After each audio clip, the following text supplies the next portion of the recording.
el TDF, de las siglas en inglés, el cual hace que se produzcan órganos genitales masculinos.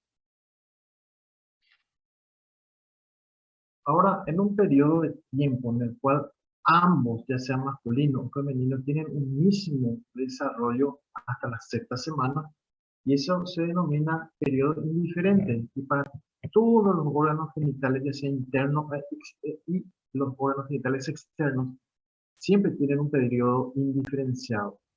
Y vamos a comenzar con las gónadas, en primer lugar. Las gónadas que son, que es el ovario, ¿verdad?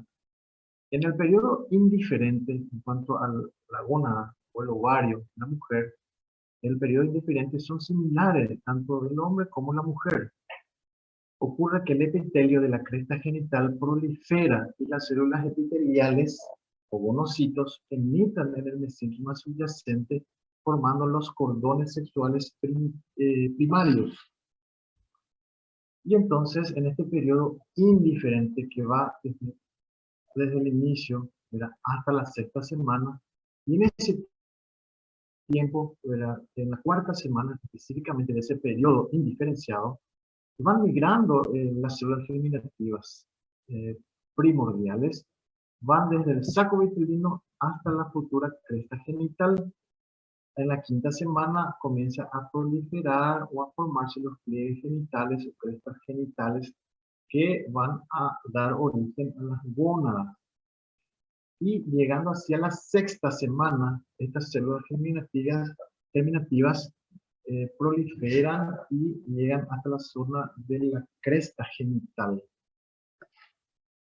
En esta imagen podemos entonces evaluar, ¿verdad?, que las células germinales primordiales, en sus puntitos rojos, va desde el saco vitelino hasta la cresta genital, que es la futura gónada, ¿verdad?, que va a formar parte, va a formar la estructura más adelante a partir de la séptima semana de los ovarios.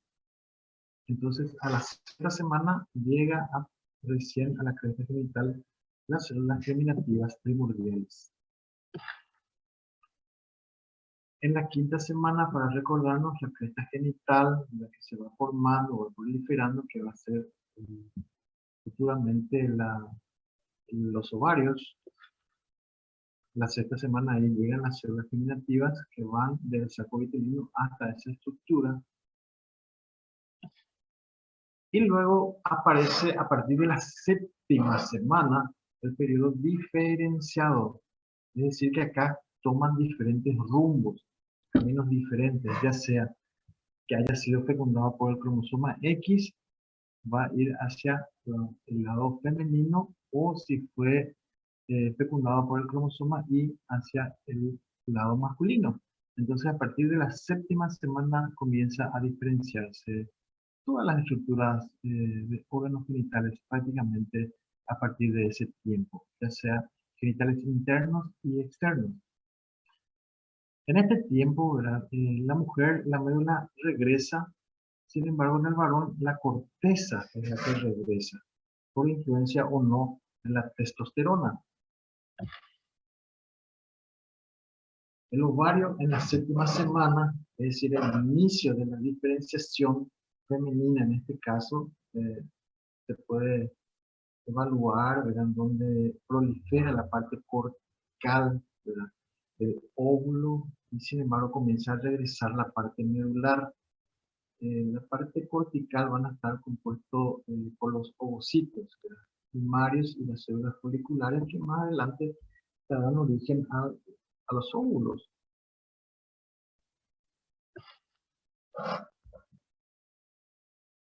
El ovario, el epitelio superficial de la gónada continúa proliferando. Y a la séptima semana da origen a los cordones corticales, los cuales penetran en el mesénquima subyacente.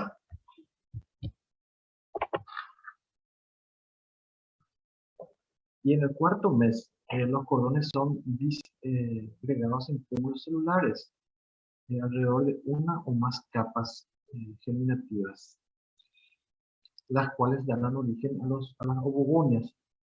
tanto las células epiteliales forman las células foliculares. Estas van a envolver estas células a los futuros óvulos.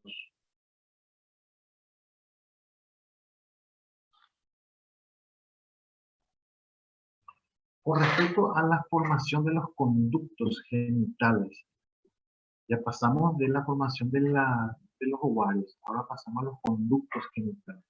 Los conductos genitales de la mujer, llámese trompas, ¿verdad? Que se van fusionando uno del otro lado, ¿verdad?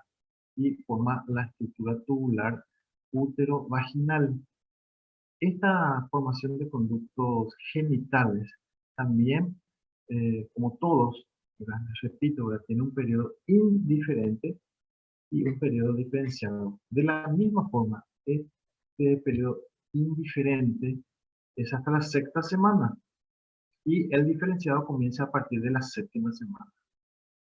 Con respecto al periodo indiferenciado de los conductos genitales, los embriones, independientemente del sexo, en esta etapa aún son similares, tanto hombres como mujeres. Se desarrollan estos embriones ya con dos conductos, el paramesonéfrico de Müller, que después más adelante van a proliferar en las mujeres, y el conducto mesonéfrico de Wolff, que va a proliferar en caso que sea hombre. Pero a partir de la séptima semana comienza a diferenciarse. Y el conducto paramesonéfrico a partir de esa séptima semana, o conducto de Müller, como se lo conoce también, la línea media se va poniendo en contacto, o sea, se fusiona con su homónimo contralateral y esa fusión llega a formar el conducto uterino y parte superior de la vagina.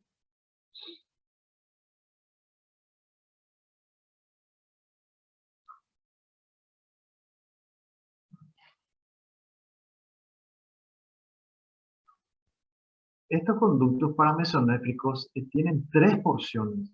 La primera porción, la más distal de todas, es la porción craneal, que tiene una forma vertical, que vamos viendo más adelante en la siguiente imagen, que va a formar parte de la trompa. Luego está la porción horizontal, que va a formar parte de la final de la trompa e inicio del útero. Y está la porción última, caudal vertical, que se fusiona con la línea media del lado opuesto y formando hacia el útero y el tercio superior de vagina y el ligamento ancho. El útero y los ligamentos anchos van a dividir la cavidad uterina en el fondo vesical anterior o vesicouterino y en el recto vaginal o posterior, conocido también como el Douglas.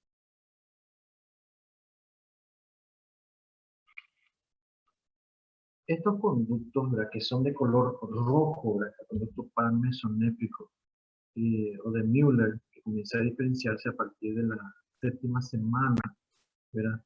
Vemos que tiene una porción vertical, más arriba se ven las fimbrias, donde están las trompas, luego una porción horizontal y luego una vertical nuevamente, ¿verdad? Acá se hace una comparación entre un varón y una mujer. El conducto al final de las 9 semanas, cuando comienza ya a diferenciarse bastante, ¿verdad? Dependiendo del sexo genético, el conducto mesonéfrico o de Wolff en el varón, ¿verdad? Que es la que se desarrolla en el varón. Sin embargo, en la mujer eso desaparece por completo, pero muchas veces quedan vestigios de la misma. Y esos vestigios muchas veces quedan en forma de quiste vaginal, que se denomina quiste de Gardner, o a unos quistes que se encuentran en el ligamento ancho, que es el epóforo y el paraóforo, que voy a ir describiendo en la siguiente imagen. El embrión femenino no produce sustancia inhibitoria de Müller, por ende el sistema de los conductos paramesonéficos o de Müller se transforman en las trompas, el útero en la mujer. Aquí podemos observar, ¿verdad? De color rojo al final de las 9 semanas. Es el conducto paramesonéfrico de Müller, ¿verdad? Y que se van fusionando con el lado opuesto, formando el conducto uterino y los dos tercios superiores de la vagina. de color azul, vemos como el conducto mesonéfrico o de Wolf en la mujer, ¿verdad? Va desapareciendo y pueden quedar vestigios como el quiste vaginal, el de Garner, los paraóforos o el hipóforo, que muchas veces pueden encontrarse a nivel del ligamento ancho. Es decir, tienen un origen común, las trompas, el útero y el tercio superior de vagina. Una comparación entre gónadas femenina y masculina. La gónada femenina prolifera la parte cortical y la masculina prolifera la parte medular.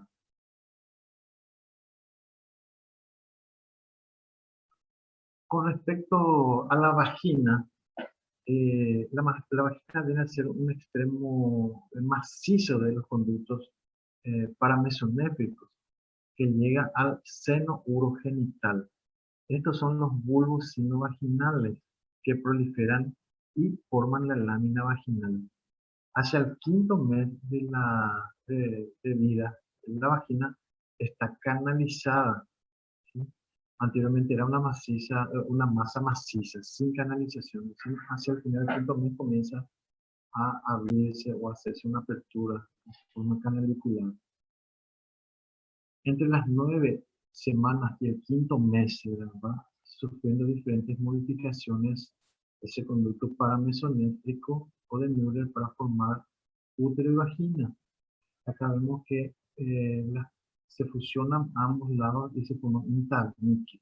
De ahí que esos tabiques vamos a comprender de que el origen muchas veces de ciertas raras malformaciones no aparecen tabiques vaginales que no es tan infrecuente, cuyo origen entonces es por la falta de desintegración de ese conducto paramesonéfrico.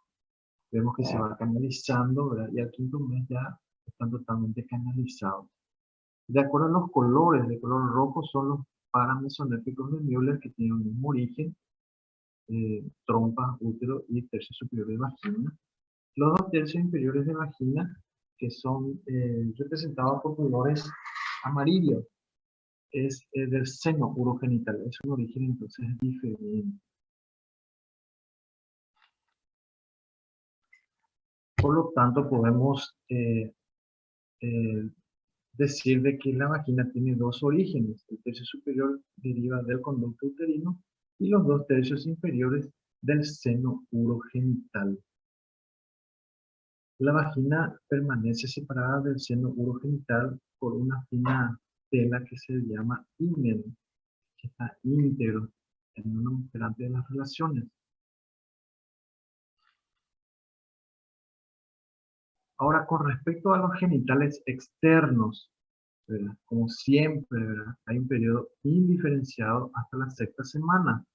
En ese tiempo, los pliegues cloacales se dividen en pliegues uretrales por delante y en pliegues anales por atrás.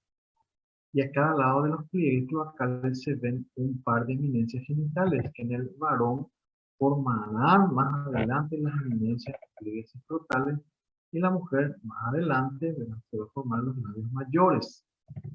Pero en esta etapa es aún indiferente.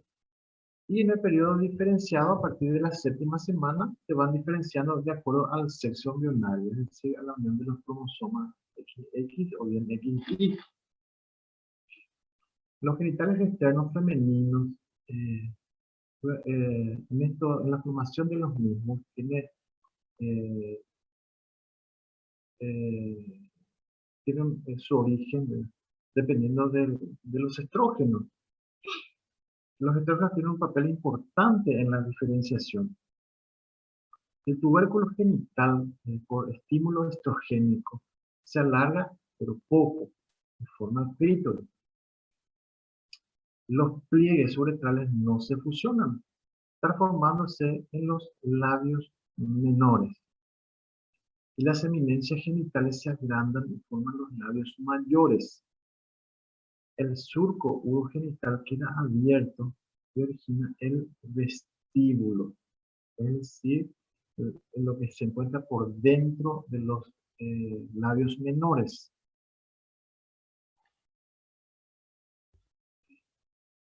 Genital externo femenino al quinto mes, ¿verdad? Donde se ve el tubérculo genital, donde ese tubérculo va a estar proliferando, pero muy escasamente, a diferencia del masculino, ¿verdad? Por estímulo estrogénico, entonces su crecimiento va a ser menor y eso más adelante se va a transformar en clítoris. Los pliegues uretrales eh, que van a estar abiertos formando el surco urogenital, la prominencia genital que va a formar los labios mayores y en el varón va a ser la bolsa escrotal. Y el perineo, que es la zona que se encuentra entre la horquilla vulvar y el esfínter anal.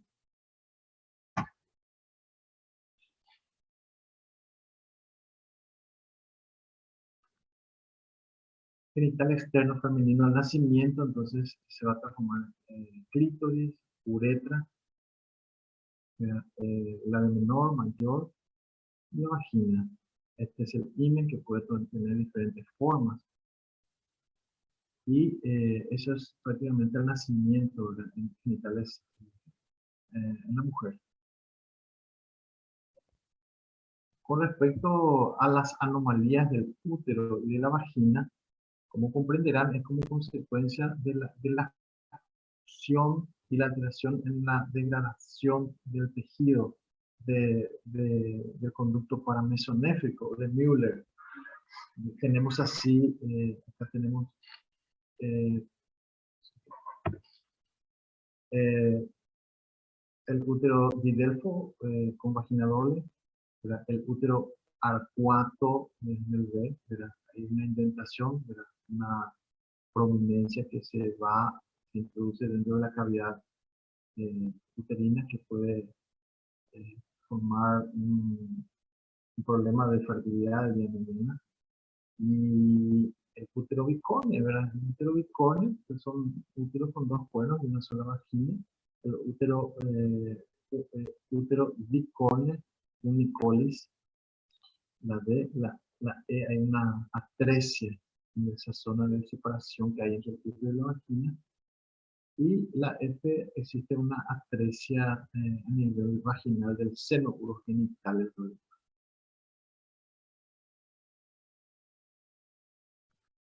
Bueno, entonces este fue un repaso de embriología del órgano genital femenino. Ahora vamos a pasar a estudiar el órgano genital ya en su periodo de desarrollo de madurez, ¿verdad? Tenemos así lo siguiente, la anatomía, ¿verdad? Vamos a clasificar órganos genitales internos y externos. Órganos genitales, órganos genitales internos son el ovario, el útero, trompas, vagina. Genital externo, monte de Venus, labios mayores, los labios menores o ninfas, clítoris, vestíbulo, glándulas Bartolino y el himen. Vamos a repasar primero el ovario. Son dos estructuras, ¿verdad? Que se encuentran dentro de la pelvis, ¿verdad? Y tienen dos funciones primordiales. Eh, la producción de gameto femenino, que es el óvulo, y la secreción de hormonas esteroideas.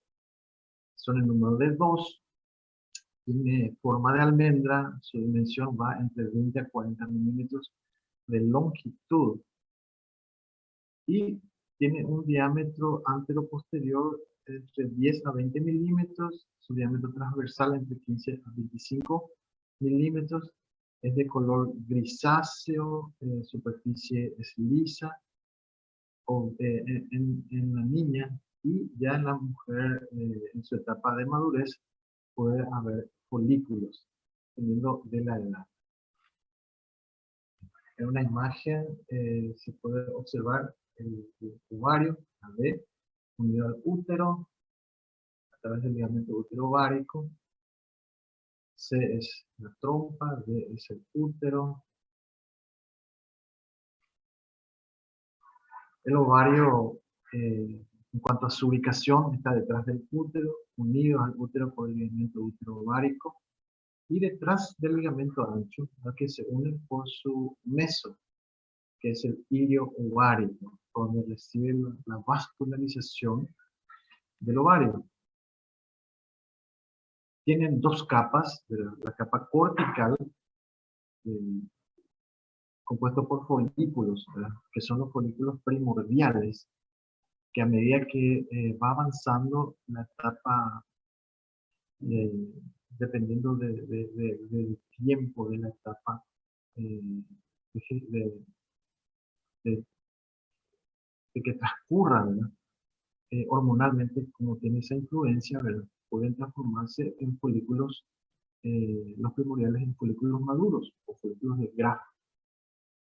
Una vez que estos maduran, ¿verdad?, entre 20 y 21 milímetros, muchas veces llegan a 22 milímetros, expulsa el óvulo, quedando así los cuerpos lúteos que secretan progesterona para poder completar la segunda fase del ciclo menstrual.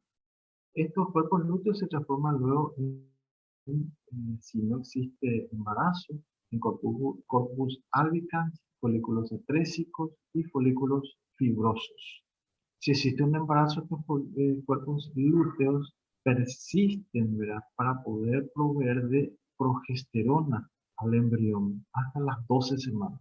Una vez que llega a esa etapa de 12 semanas, la progesterona está producida por la placenta, y estos cuerpos lúteos comienzan a atrofiarse. La parte medular del ovario tiene abundante sustancia fundamental, tejido conjuntivo laxo, vasos, células grandes con abundante citoplasma de aspecto epitelioide, y la que se ocupa de producir las hormonas esteroides. Sus funciones, ¿verdad?, son entonces dos: la esteroidogénesis, es decir, la producción de hormonas de tipo esteroides, y la gametogénesis, cuyos gametos maduros son los óvulos.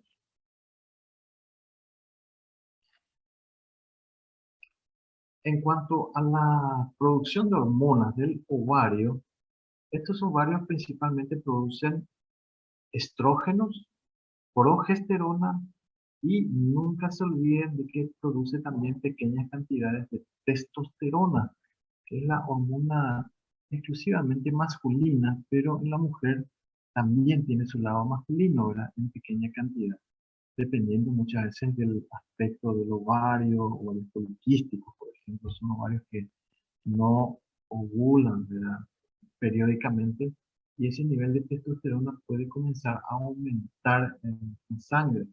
Por lo tanto, los ovarios también producen la testosterona, pero en menores cantidades. Los estrógenos principalmente actúan como responsables, ¿verdad?, del crecimiento del endometrio durante la fase proliferativa del ciclo menstrual, es decir, en la primera fase del ciclo.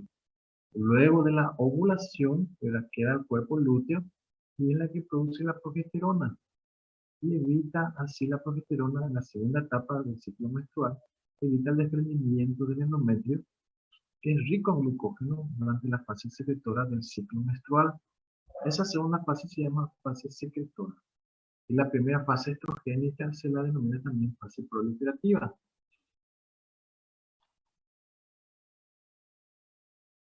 Aquí podemos ver el ovario, el color blanco, donde A es el útero, C viene a ser las trompas. Muy bien.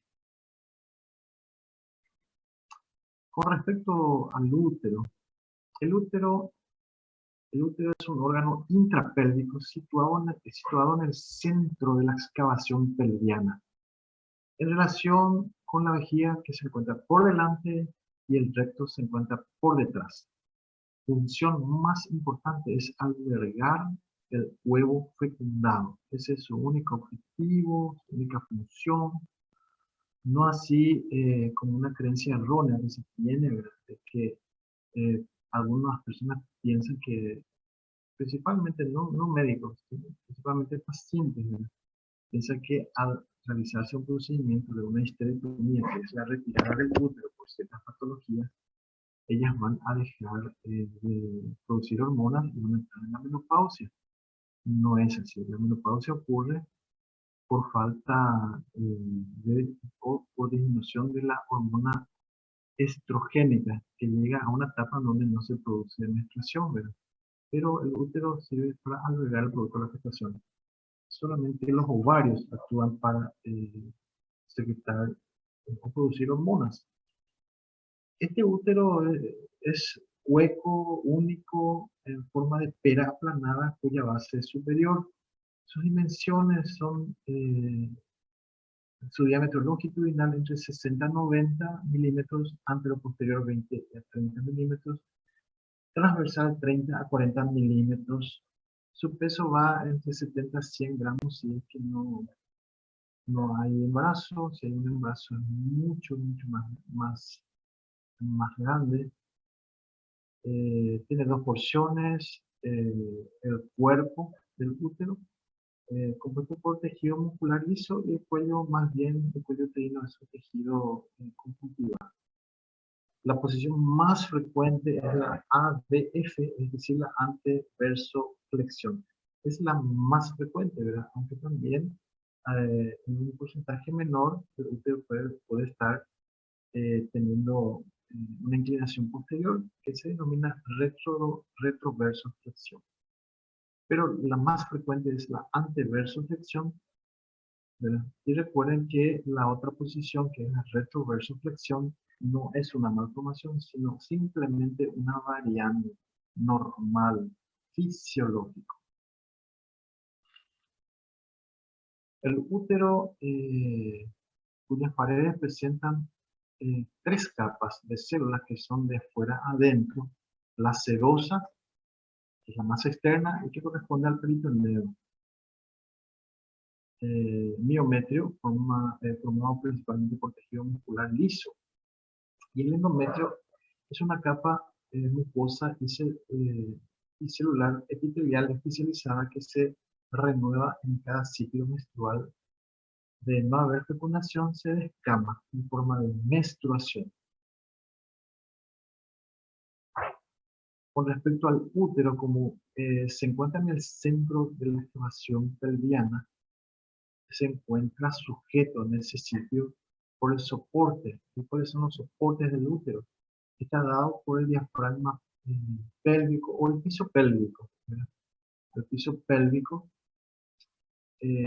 compuesto por los músculos elevadores del ano, ¿verdad? El diafragma urogenital, su parte muscular, y también están los ligamentarios, que son los ligamentos úterosacros, ligamento cardinal, y el peritoneo por mediación del ligamento ancho. Aquí vemos en un corte sagital el número B. Es el útero, ¿verdad? Que tiene una relación en ángulo casi agudo con A, que es la vejiga. Es decir, está en anteversoflexión. C corresponde al colon. Entonces, esa es la posición más frecuente. No podemos decir la posición normal, ¿verdad?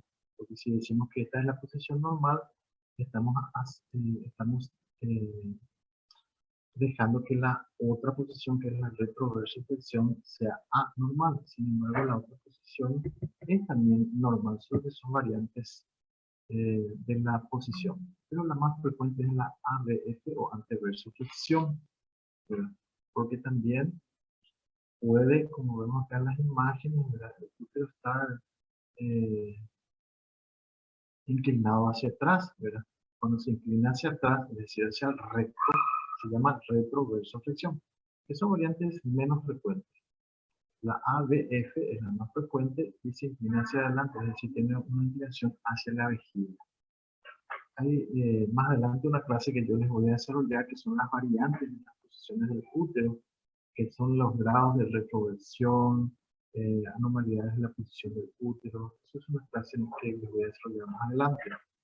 Lo importante es saber que la posición uterina, ¿verdad?, ya sea en anteversoflexión o retroversoflexión, está dada por el sistema de orientación del útero. Es la que hace que el útero se incline adelante o hacia atrás. Y este sistema de orientación, recuerden bien que son dos, el ligamento redondo y el ligamento ancho. Muy bien. Las trompas.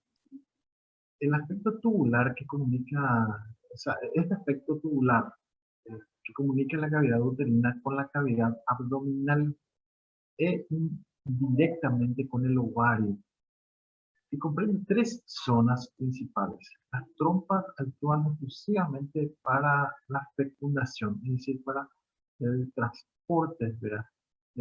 Fecundación en primer lugar en el tercio externo de las trompas y migración del óvulo fecundado hacia la cavidad uterina. Por lo tanto, interviene en la fecundación. Son entonces tres partes. La primera de ellas, la parte más externa, es la ampular, la más gruesa, y termina en fimbrias en relación con el ovario. Estas fimbrias lo que van a hacer es crear un movimiento líquido en la zona como para atraer hacia sí el óvulo. Luego está la porción ísmica, ¿verdad? Que es la más larga de todas, entre 2 a 4 centímetros, y la porción intramural o intersticial, que mide más o menos 1 centímetro. Está situada entre el miometrio de los cuernos uterinos. Acá podemos observar entonces que la porción ampular, que termina en el pabellón, que son las fimbrias, son movimientos como ciliares que causan un movimiento del líquido que se encuentra siempre en la zona para poder atraer hacia sí el óvulo. Luego la porción ísmica y la porción intersticial, ¿verdad? Esto hace de transporte del óvulo fecundado ya hacia el interior del útero como para implantarse. Con respecto a la vagina, es un conducto que pone en comunicación a la cavidad uterina con la vulva. Mide 8 a 12 centímetros de longitud. Posee dos caras, una cara anterior y una cara posterior, bordes izquierdos y bordes derechos. Tiene dos extremidades, la extremidad superior, que está en relación con el útero, y la cavidad inferior, el extremo inferior, mejor dicho, está en relación con la vulva. La inserción con el cuello uterino forman dos fondos de saco vaginal. O sea, los fondos de saco vaginales, que son cuatro. El anterior, fondo de saco vésico vaginal, y el posterior, el fondo de saco recto vaginal o Douglas, y el fondo de saco lateral derecho e izquierdo. Los genitales externos, ¿verdad? Donde podemos ver la estructura, la misma está compuesta por un monte de Venus, ¿verdad? Que vamos a ir escribiendo cada uno de ellos, ¿verdad? Labios mayores, menores, ¿verdad? Orificio vaginal, el himen, ¿verdad? El vestíbulo, y siempre recuerden que el periné ginecológico, pues yo más adelante les voy a describir, hay dos tipos de periné. Este periné ginecológico es el espacio que hay entre la horquilla vulvar y el ano. Vamos a ir describiendo cada uno de ellos. Con respecto al monte de Venus, el monte de Venus tiene forma triangular de base superior, ¿verdad? Es decir, que si tiene una forma romboidal, no es normal y probablemente tiene muchas influencias androgénicas o aumento de testosterona en la paciente. Por lo tanto, se debe describir ese monte de Venus, la forma de la forma donde la forma geométrica que tiene la misma, ¿verdad? Entonces esta debe ser de forma triangular.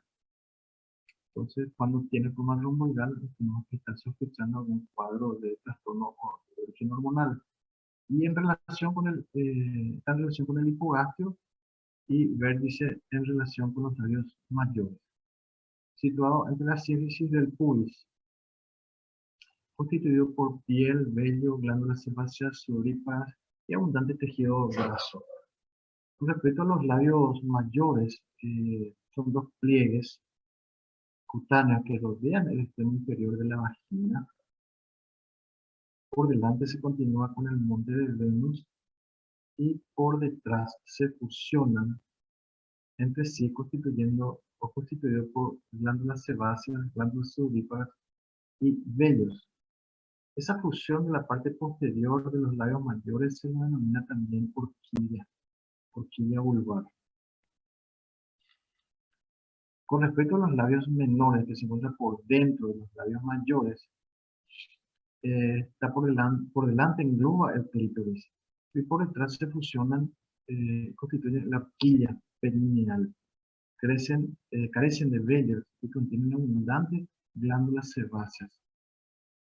Con respecto al clítoris, el clítoris es un órgano eréctil muy vascularizado y con abundantes terminaciones nerviosas, lo que sería el equivalente del pene del hombre, pero con menos desarrollo por efecto de la hormona estrogénica. Inserto en la extremidad interna al arco del pubis y externamente por debajo de los labios mayores, entre los pliegues que dan origen a las ninfas o labios menores. Con respecto al vestíbulo, el vestíbulo viene a ser la zona que comprende ambos labios menores. En la parte anterior se encuentra el meato urinario y por detrás la terminación inferior de la vagina. Las glándulas de Bartolini. En la unión del tercio posterior del vestíbulo con el tercio con el medio, se observan dos orificios de cada lado, constituyendo la terminación del conducto excretor llamado glándulas de Bartolini, glándulas secretoras productoras de moco, que actúan para lubricar la zona del área genital, que puede ser asiento de infecciones. Esta infección frecuente se denomina bartolinitis, producido generalmente por gonococos, micoplasmas, clamidia, en la mayoría de las veces. Con respecto al himen, es una membrana cutánea mucosa que cierra parcialmente la extremidad inferior de la vagina. Eh, Tiene morfología variable. Estas están indemnes antes de la relación sexual y pueden tener formas de media luna, circular, cribiforme. El coito produce ruptura del mismo y el parto produce múltiples desgarros, formando las carúnculas nirtiformes. Con respecto al periné, ¿verdad? El periné o perineo, o perineum, que es la región anatómica correspondiente al piso de la pelvis, formada por el conjunto de partes blandas que cierran hacia abajo el fondo de la pelvis menor. Tiene una forma romboidal. Por delante está la sínfisis del pubis, a los costados está la tuberosidad isquiática, por detrás está el coxis, ¿verdad? Y por delante también está la rama isquiopubiana y por detrás está el ligamento sacrotuberoso, formando así una estructura romboidal de la misma, así formando los límites como lo acabo de describir. Y acá también es la misma cosa. Ahí tenemos la estructura de la romboidal que forman dos triángulos, ¿verdad? La parte por delante, que está compuesto por el área genital, ¿verdad? Y por detrás por la región anal. Es decir, urogenital por delante, el triángulo urogenital, y por detrás el triángulo anal. Y forma así una estructura romboidal que va desde la sínfisis del pubis hasta el coxis y ambos lados la tuberosidad izquierda. Esta entonces es la región perineal. Pero cuando hablamos del periné ginecológico, ¿verdad? Esta es una estructura, voy a adelantar un poquito. Sería esto, como lo describí, la parte que queda entre la porquiña, vulvar y la región anal. Ese es el periné ginecológico. Pero si hablamos solamente de periné, va a ser la estructura romboidal. Tiene 3 a 4 centímetros aproximadamente. Tiene músculos, como esfínter estriado del ano, isquio cavernoso, bulo cavernoso, transverso superficial del periné y la extremidad posterior del músculo puborectal del elevador del ano. Lo podemos ver. Entonces, eso es el periné ginecológico. Con respecto a la irrigación del aparato genital, las arterias uterinas, la arteria uterina, que es una rama de la hipogástrica, y las ováricas, rama que viene de la aorta a través del cuello ovárico, forma como un arco que va irrigando la trompa, útero y ovario. Con respecto a la vagina, está irrigada por la arteria, una arteria vaginal que viene también de la hipogástrica, y también rama vaginal de la arteria pudenda interna. Con respecto a los ganglios linfáticos, son varios y generalmente tienen los nombres de los estructuras vasculares que se encuentran cercanas. La paraórtica, ilíaca primitiva, ilíaca interna, externa, paracervicales y femorales profundas o de Croce. Con respecto a la inervación del aparato genital, los genitales externos y el tercio inferior de la vagina está inervado por dos estructuras. El sistema nervioso cerebroespinal a través del nervio pudendo, que procede a su vez del sacro, ¿verdad? Es decir, por el nervio pudendo, y también las ramas genitales del abdomen genital mayor, menor y el génito crudado. Ahora, el resto del aparato genital, ya sea interno, sobre todo, está inervado por el sistema nervioso vegetativo autónomo simpático y el parasimpático. Bueno, con esto concluimos la clase. Y no sé si hay alguna pregunta que quieran hacer. Esta clase yo acabo de grabar en las nubes, ¿verdad? Por si de repente alguien quiera volver a repasar, ¿verdad? Y no sé si hay alguna pregunta, o bien, si no hay preguntas, entonces está todo comprendido. En realidad esto es un repaso, ¿verdad? Que ustedes ya han hecho en su momento, anatomía, biología, ¿verdad? Y, en fin, eso es todo. No sé si hay una pregunta. Todo muy claro, doctor. Excelente, entonces. Muy bien.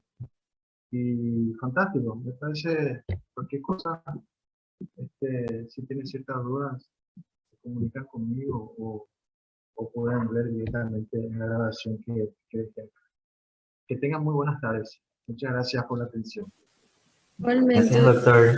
Muchas gracias. Gracias, doctor. Gracias, doctor. Por